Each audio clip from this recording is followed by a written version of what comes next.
ಅದು ಏನಾಯ್ತು ಅಂತ ಗೊತ್ತಿಲ್ಲ, ಜಗಳ ಆಯ್ತು ಏನಾಯ್ತು. ನನಗೆ ಫೋನ್ ಹಾಕೋದು ಈಗ 10 ಗಂಟೆ ಅಂತ.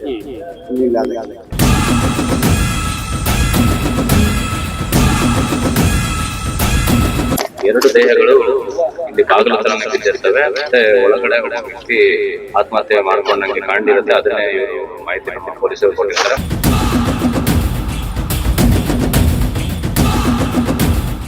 ಹೆತ್ತ ಕರುಳಿಗಿಂತ ಮಿಗಿಲಾದ ದೇವರಿಲ್ಲ, ಸಲಹಿ ಬೆಳೆಸಿದ ಅಜ್ಜಿಗಿಂತ ದೊಡ್ಡ ಆಸರೆ ಇಲ್ಲ. ಆದ್ರೆ ಅದೇ ಹೆತ್ತ ತಾಯಿಯ ಎದೆ ಸಿಳಿ ಅಜ್ಜಿಯ ಪ್ರಾಣ ಹೀರೋದಕ್ಕೆ ಆ ಕಟುಕನಿಗೆ ಮನಸ್ಸಾದ್ರೂ ಹೇಗೆ ಬಂತು? ಯಾವ ಕೈಗಳು ತುತ್ತು ಉಣ್ಣಿಸಿದವೋ ಅದೇ ಕೈಗಳನ್ನ ರಕ್ತದ ಮಡುವಿನಲ್ಲಿ ತೇಲಿಸಿದ ಆ ನರ ಹಂತಕನಿಗೆ ಕರುಳು ಚುರುಕನ್ನಲಿಲ್ಲವೇ? ರಾಜಧಾನಿ ಬೆಂಗಳೂರಿನ ಕೊಟ್ಟಿಗೆಪಾಳ್ಯದಲ್ಲಿ ಶನಿವಾರ ಸೂರ್ಯ ಹುಟ್ಟುವ ಮುನ್ನವೇ ವಿಧಿಯ ಕ್ರೂರ ಆಟ ಶುರುವಾಗಿತ್ತು. ಕಾಮಾಕ್ಷಿಪಾಳ್ಯ ಪೊಲೀಸ್ ಠಾಣಾ ವ್ಯಾಪ್ತಿಯಲ್ಲಿ ನಡೆದ ಈ ಭೀಕರ ಕೌಟುಂಬಿಕ ರಕ್ತಪಾತ ಇಡೀ ರಾಜ್ಯವನ್ನೇ ನಡಗಿಸಿದೆ. ಕಣ್ಣಿಗೆ ರೆಪ್ಪೆಯಾಗಬೇಕಾಗಿದ್ದ 34 ವರ್ಷದ ಪ್ರಶಾಂತ್ ಅನ್ನೋ ನರಹಂತಕ ಸೈಕೋ ರೀತಿ ಆಡುತ್ತಾ ತಮ್ಮ ಸ್ವಂತ ತಾಯಿ 55 ವರ್ಷದ ಮಂಗಳಮ್ಮ, ಅಜ್ಜಿ ನಂಜಮ್ಮ ಹಾಗೂ 50 ವರ್ಷದ ಮಾವ ಸತೀಶ್ ನನ್ನ ಕೊಲೆ ಮಾಡಿದ್ದಾನೆ. ಮನೆಯ ಗೋಡೆಗಳ ಮೇಲೆಲ್ಲ ಹೆತ್ತವರ ರಕ್ತದ ಕಲೆಗಳನ್ನ ಮೂಡಿಸಿದ ಈ ಪಾಪಿ ಮೂವರನ್ನ ಬಲಿ ಪಡೆದ ಬಳಿಕ ತಾನು ಸಹ ಕೋಣೆಯೊಳಗೆ ನೇಣಿಗೆ ಶರಣಾಗಿದ್ದಾನೆ. ಬೆಂಗಳೂರು ಪಶ್ಚಿಮ ವಿಭಾಗದ ಡಿಸಿಪಿ ಯತೀಶ್ ಅವರು ನೀಡಿರುವ ಮಾಹಿತಿ ಪ್ರಕಾರ ಅವಿವಾಹಿತನಾಗಿದ್ದ ಪ್ರಶಾಂತ್ ಡ್ರೈವರ್ ಕೆಲಸ ಮಾಡ್ತಾ ಇದ್ದ. ಆತ ತನ್ನ ಪೋಷಕರು, ಅಜ್ಜಿ ಹಾಗೂ ಮಾವನ ಜೊತೆ ಒಂದೇ ಮನೆಯಲ್ಲಿ ವಾಸ ಇದ್ದ. ಆ ಬಡ ಕುಟುಂಬ ಹಗಲು ರಾತ್ರಿ ಎನ್ನದೇ ಕಷ್ಟಪಟ್ಟು ದುಡಿದು ಜೀವನ ಸಾಗಿಸ್ತಾ ಇತ್ತು. ತಾಯಿ ಮಂಗಳಮ್ಮ ಗಾರ್ಮೆಂಟ್ಸ್ ನಲ್ಲಿ ಹೊಲಿಗೆ ಕೆಲಸ ಮಾಡ್ತಾ ಇದ್ರೆ, ವಯಸ್ಸಾಗಿರುವ ಅಜ್ಜಿ ನಂಜಮ್ಮ ಪೌರ ಕಾರ್ಮಿಕರಾಗಿ ಕೆಲಸ ಮಾಡ್ತಾ ಇದ್ರು. ಇವರೊಂದಿಗೆ ವಾಸವಿದ್ದ ಅವಿವಾಹಿತ ಮಾವ ಸತೀಶ್ ಪ್ಲಂಬರ್ ಕೆಲಸ ಮಾಡಿಕೊಂಡು ಕುಟುಂಬಕ್ಕೆ ಆಸರೆ ಆಗಿದ್ರು. ಆದ್ರೆ ಶನಿವಾರ ಮುಂಜಾನೆ ವಿಧಿ ಬೇರೆಯದ್ದೇ ಆಟ ಆಡಿತ್ತು. ಪ್ರಶಾಂತ್ನ ತಂದೆ ಚಿಕ್ಕಣ್ಣ ಅವರು ಎಂದಿನಂತೆ ತಮ್ಮ ಇಸ್ತ್ರಿ ಅಂಗಡಿ ತೆರೆಯೋದಕ್ಕೆ ಮನೆಯಿಂದ ಹೊರಗೆ ಹೋದ ತಕ್ಷಣವೇ ಈ ಭೀಕರ ಹತ್ಯಾಕಾಂಡ ನಡೆದಿದೆ. ಮನೆಯಲ್ಲಿ ಗಂಡಸರು ಯಾರೂ ಇಲ್ಲದನ್ನ ಸಂಚು ಮಾಡಿದ ಪ್ರಶಾಂತ್ ಕೋಣೆಯಲ್ಲಿದ್ದ ಹೆಣ್ಣು ಮಕ್ಕಳ ಮೇಲೆ ಶವರಾಯನಂತೆ ಎರಗಿದ್ದಾನೆ. ಮನೆಯಲ್ಲಿ ತಂದೆ ಇಲ್ಲದನ್ನ ಬಳಸಿಕೊಂಡ ಪ್ರಶಾಂತ್ ಸೈಕೋ ರೀತಿ ವರ್ತಿಸುತ್ತಾ ಕಟುಕನಿಗಿಂತ ಕ್ರೂರಿಯಾಗಿ ಮಾರಕಾಸ್ತ್ರದಿಂದ ತಾಯಿ, ಅಜ್ಜಿ ಹಾಗೂ ಮಾವನ ಮೇಲೆ ದಾಳಿ ಮಾಡಿದ್ದಾನೆ.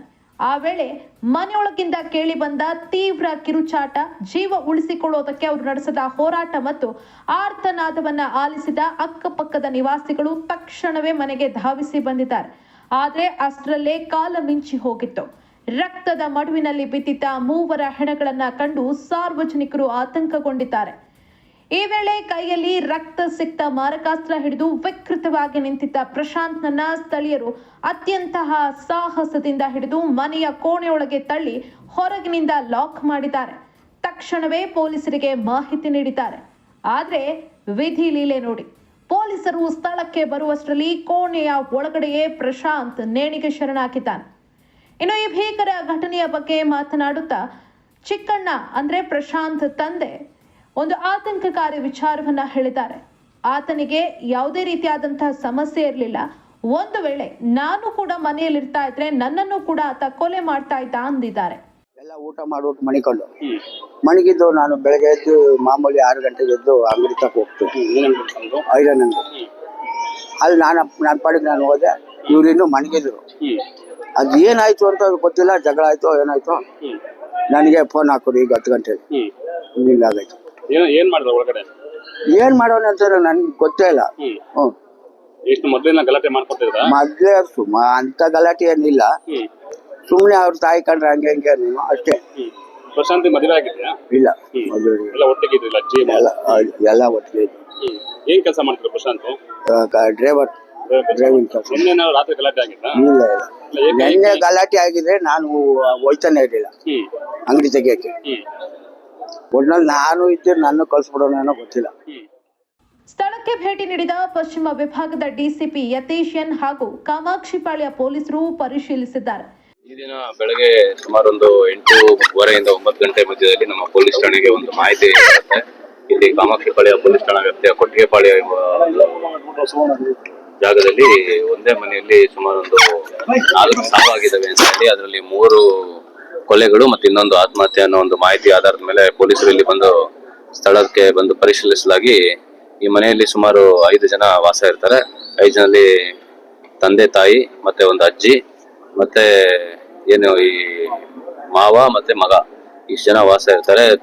ಈ ಮನೆಯ ಏನು ಯಜಮಾನ್ ಚಿಕ್ಕಣ್ಣವ್ರು ಇದ್ದಾರೆ, ಅವ್ರು ಬೆಳಗ್ಗೆ 6 ಗಂಟೆಗೆ ಎದ್ದು ಕೆಲ್ಸಕ್ಕೆ ಹೋಗಿರ್ತಾರೆ. ಮನೆಯಲ್ಲಿ ಆ ಸಮಯದಲ್ಲಿ ಆ ಚಿಕ್ಕಣ್ಣವ್ರ ಮಗ, ಅವ್ರ ಹೆಂಡತಿ, ಅವರ ಬಾಮೈದ ಮತ್ತೆ ಅವ್ರ ಅತ್ತೆ ಇರುವಂತದ್ದು. ಮತ್ತೆ ಈಗ ನಮ್ಮ ಮೇಲ್ಗಡೆ ಮನೆಯವರು ಮಾಹಿತಿ ಕೊಡ್ತಾರೆ, ಇಲ್ಲಿ ಏನೋ ಸೌಂಡ್ ಆಗ್ತಾ ಇದೆ. ಮತ್ತೆ ಅವ್ರು ಬಂದು ನೋಡಿದಾಗ 2 ದೇಹಗಳು ಇಲ್ಲಿ ಬಾಗಿಲ ತರನೇ ಬಿದ್ದಿರ್ತವೆ. ಮತ್ತೆ ಒಳಗಡೆ ಒಬ್ಬ ವ್ಯಕ್ತಿ ಆತ್ಮಹತ್ಯೆ ಮಾಡ್ಕೊಂಡಂಗೆ ಕಾಣಿರುತ್ತೆ. ಅದನ್ನೇ ಇವರು ಮಾಹಿತಿ ನಮ್ಮ ಪೊಲೀಸರು ಕೊಟ್ಟಿರ್ತಾರೆ, ಮತ್ತೆ ಅವರ ಮನೆಯವ್ರಿಗೂ ಕೂಡ ಕೊಟ್ಟಿರ್ತಾರೆ. ಇಲ್ಲಿ ಬಂದು ಸ್ಥಳ ನೋಡಲಾಗಿ ಆ 2 ಮಹಿಳೆಯರ ಹೊರತಾಗಿ ಮತ್ತೊಬ್ಬ ವ್ಯಕ್ತಿ ಏನವರು ಸೋದರ ಮಾವ ಇದ್ದ, ಅವನು ಕೂಡ ದೇಹ ಒಳಗಡೆ ಬಿದ್ದಿರುತ್ತೆ. ಎಲ್ಲರ ದೇಹದ ಮೇಲೆ ಏನು ಮಚ್ಚಿನಿಂದ ಕೊಚ್ಚಿದಂತ ಗಾಯಗಳಿರ್ತವೆ. ಹಾಗಾಗಿ ನಾವೀಗ ಕಾಮಾಕ್ಷಿಪಾಳ್ಯ ಪೊಲೀಸ್ ಠಾಣೆಯಲ್ಲಿ ಒಂದು ಪ್ರಕರಣ ದಾಖಲು ಮಾಡ್ಕೊಳ್ತಾ ಇದೀವಿ. ಮತ್ತೆ ಈ ಕೃತ್ಯ ಮಾಡ್ಲಿಕ್ಕೆ ಏನು ಆರೋಪಿ ಈಗ ಮೃತಪಟ್ಟಿದ್ದಾರೆ, ಅವರು ಕೂಡ ಯಾಕೆ ಮಾಡಿದ್ದಾರೆ, ಅವರೇ ಮಾಡಿದ್ರ ಅಥವಾ ಏನು ಅಂತ ತನಿಖೆಯನ್ನು ನಾವೀಗ ಮಾಡಬೇಕಾಗಿದೆ. ಪ್ರಾಥಮಿಕ ತನಿಖೆಯ ಪ್ರಕಾರ ಆರೋಪಿ ಪ್ರಶಾಂತ್ ತೀವ್ರ ಮಾನಸಿಕ ಆರೋಗ್ಯದ ಸಮಸ್ಯೆಗಳನ್ನ ಎದುರಿಸ್ತಾ ಇದ್ದ ಎನ್ನಲಾಗಿದೆ. ದಿನನಿತ್ಯ ಸಣ್ಣ ಪುಟ್ಟ ಕೌಟುಂಬಿಕ ಕಲಹ ಅಥವಾ ಹತಾಶೆ ಈ ಮಟ್ಟದ ವಿಕೃತಿಗೆ ಕಾರಣವಾಯಿತೆ ಅನ್ನೋ ಪ್ರಶ್ನೆ ಮೂಡಿದೆ. ಆದ್ರೆ ಹೆತ್ತ ತಾಯಿಯನ್ನೇ ಕೊಲ್ಲುವ ಮುನ್ನ ಆತನ ಕೈ ಒಮ್ಮೆ ನಡುಗಲಿಲ್ಲವೇ? ಹರಸಿ ಬೆಳೆಸಿದ ಅಜ್ಜಿಯ ಜೀವ ತೆಗೆಯುವಾಗ ಆತನಿಗೆ ಕರುಳು ಚುರುಕ್ ಎನ್ನಲಿಲ್ಲವೇ? ಕೊಲೆಗೆ ನಿಖರವಾದ ಕಾರಣ ಏನು ಅನ್ನೋದು ಪೊಲೀಸರ ಮುಂದಿನ ತನಿಖೆಯಿಂದಷ್ಟೇ ಹೊರಬರಬೇಕಾಗಿದೆ.